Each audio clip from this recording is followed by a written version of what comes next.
Paz a vosotros, amados hermanos del grupo Edificados en la Palabra. Soy su hermano en Cristo, Rafael González, desde México, y ya estamos en la 8ª semana. Estamos estudiando Lucas, el Evangelio para el hombre o para los gentiles. El subtema de esta 8ª semana es el gran viaje del Hijo del Hombre a Jerusalén, primera etapa, su misión y desafío público.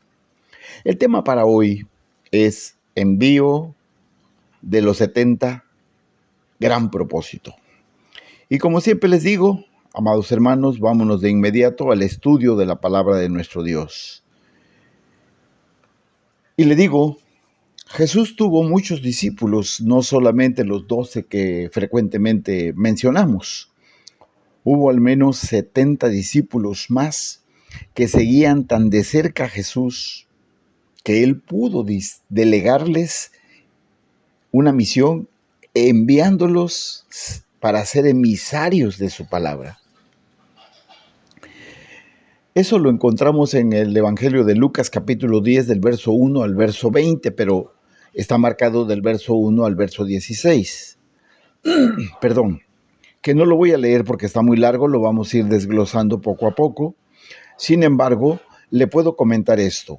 Al igual que los 70 designados en el Evangelio de Lucas, nosotros también somos enviados al mundo en esta misma misión. Somos los obreros enviados a esta mies que ya está madura, ya está lista para recogerla.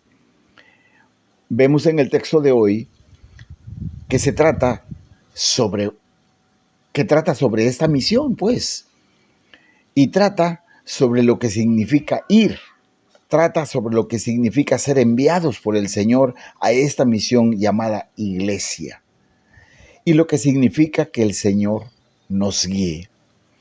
Entonces, hubo una instrucción de parte de Jesús a los 70 discípulos en su partida.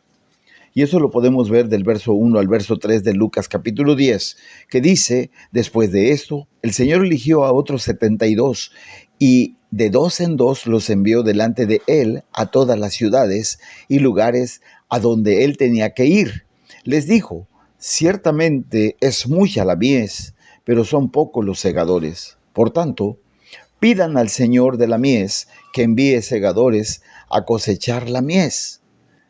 El verso 3 dice, y ustedes pónganse en camino, pero tengan en cuenta que yo los envío como a corderos en medio de lobos.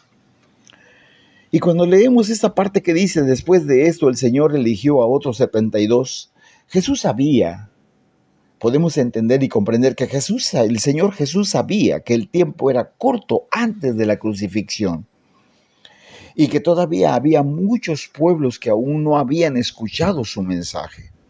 Jesús se dirigió a este gran grupo de sus discípulos para que fueran sus mensajeros, para preparar estos lugares delante de él, porque él les dijo donde él había de ir, o sea, los lugares a los cuales él iba a pasar, para entenderlo de otra manera. Porque este texto, hermanos, hermanas, nos recuerda que había un grupo grande de seguidores interesados en Jesús, más allá de los 12 apóstoles que normalmente sabemos. Es mejor ser uno de los 70 sin nombre, porque cada uno de ellos hizo su trabajo y era muy feliz en él, en ese trabajo que le habían asignado. Y sus nombres, amados hermanos, amadas hermanas, solo son conocidos por Dios. Mejor tal vez, más seguro también. ¿Por qué? Porque a los 12 sí los persiguieron también, los persiguieron. Ahora, les da la orden que tienen que orar. Por eso les dice en el verso 2, por tanto, pidan al Señor de la mies que envíe segadores a cosechar la mies. Es muy importante cubrir la necesidad de oración en la obra de la evangelización. Es muy importante. Porque por eso dice, por tanto, pidan al Señor, al dueño de la mies. Debemos orar para que el Señor envíe obreros Y esos obreros somos nosotros mismos, pero Él tiene que darnos la instrucción a través de su Espíritu Santo. Porque tenemos que ir ante un mundo antagónico, mejor dicho de otra manera, que no quiere nada con Dios, que es rival de Dios, pues. Y les dice estas palabras: pero tengan en cuenta que yo los envío como a corderos en medio de lobos. Jesús les mandó ir con una cierta clase de corazón confiando en Dios y no buscando los abusos ni las manipulaciones a los demás. Él los envía y les dice como a corderos en medio de lobos. Y eso no suena muy atractivo para nadie. Para nadie suena atractivo el ir de esa manera. Sin embargo, era exactamente como se envió a Jesús también del cielo a la tierra.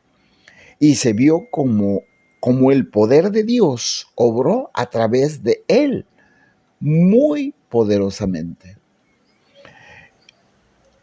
También el Señor Jesús les da instrucciones específicas para su ministerio. Verso 4 al 8. Lo leo y dice: no lleven bolsa ni alforja, ni calzado, ni se detengan en el camino a saludar a nadie. En cualquier casa donde entren, antes que nada digan: paz a esta casa. Si allí hay gente de paz, la paz de ustedes reposará sobre esa gente. De lo contrario, la paz volverá a ustedes. Quédense en esa misma casa y coman y beban lo que les den, porque el obrero es digno de su salario. No vayan de casa en casa. Primero Jesús les dijo que oraran. Luego les dice que fueran, pero también les dijo cómo ir. El Señor Jesús dio a los 70 las instrucciones específicas que se iban a mostrar ante ellos, y para esto debían de tener una actitud particular.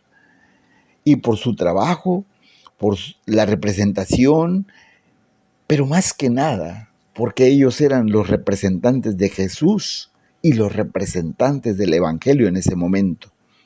Como ahora nosotros, a donde quiera que vayamos, Jesús debe verse. Jesús debe escucharse en nuestras palabras.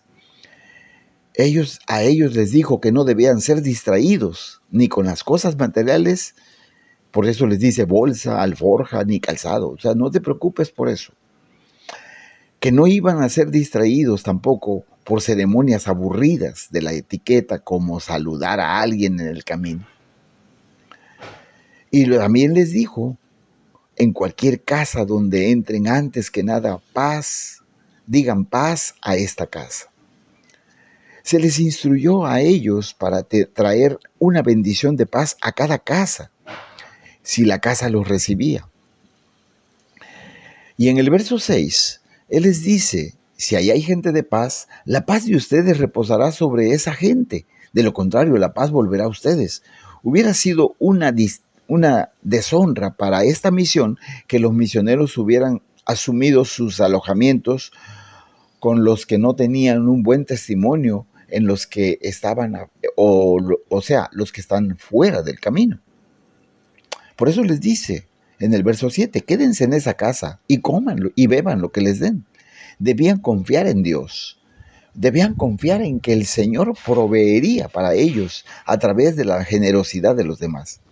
Y ellos iban a recibir agradecidos lo que se les ofreciera, sin mendigar de casa en casa. Por eso les dice: no vayan de casa en casa. Porque el obrero es digno de su salario, también les dice. Jesús les dijo a sus discípulos no considerar el apoyo que se les da como una caridad. No como una caridad, sino como el pago adecuado por su trabajo en favor del reino de Dios. Jesús fue específico con ellos. Por eso también les da instrucciones de adecuarse y adaptarse. En el verso 9 es muy claro cuando le dice: sanen a los enfermos que allí haya y díganles: el reino de Dios se ha acercado a ustedes. La sanidad fue importante en todo momento en ese tiempo, como lo es ahora, porque demostró que aunque el reino de Dios había venido con poder, como todo mundo lo esperaba que fuera, pero el poder se hizo evidente en los actos de misericordia y bondad, no como la gente lo esperaba. ¿Sí? Por eso dice que el reino de Dios se ha acercado a ustedes, así les dijo. Y esto significaría que la sanidad era una parte de la predicación. Como parte de la sanidad de los enfermos, lo describe el Señor Jesús en su palabra. Aquí Lucas lo describe de una manera tal que el reino de Dios, que lo que del reino de Dios se trataba era que Jesús había enseñado y les había mostrado cómo hacerlo, cómo ejemplificarlo, cómo adaptarse. Entonces, les da instrucciones también de apartarse de los que les rechazaban, de apartarse de aquellos que rechazaban el mensaje. También les dijo, y ya es el final del verso 10 al verso 16, lo voy a leer muy rápidamente, donde les dice, pero si llegan a alguna ciudad y no los reciben, salgan a la calle y digan, hasta el polvo de su ciudad que se ha pegado a nuestros pies, lo sacudimos contra ustedes, pero sepan que el reino de Dios se ha acercado a ustedes. Yo les digo que en aquel día el castigo para Sodoma será más tolerable que para aquella ciudad. Ay de ti, Corazín, ay de ti, Betsaida, porque si en Tiro y en Sidón se hubieran hecho los milagros que se han hecho en ustedes, ya hace tiempo que sentadas en silicio y cubiertas de ceniza habrían mostrado su arrepentimiento.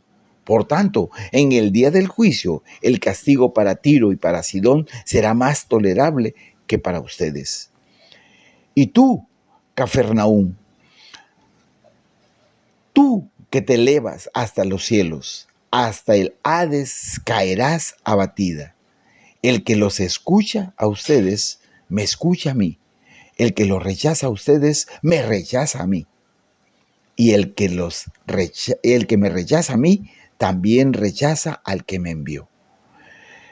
Jesús les dijo a sus discípulos, amados hermanos, como lo vemos en el texto, que había que decir públicamente en las calles de cualquier ciudad que los rechaza a los 70 mensajeros y a su mensaje. Era necesario y muy importante que esas ciudades supieran el precio de rechazar a Jesús y al reino de Dios.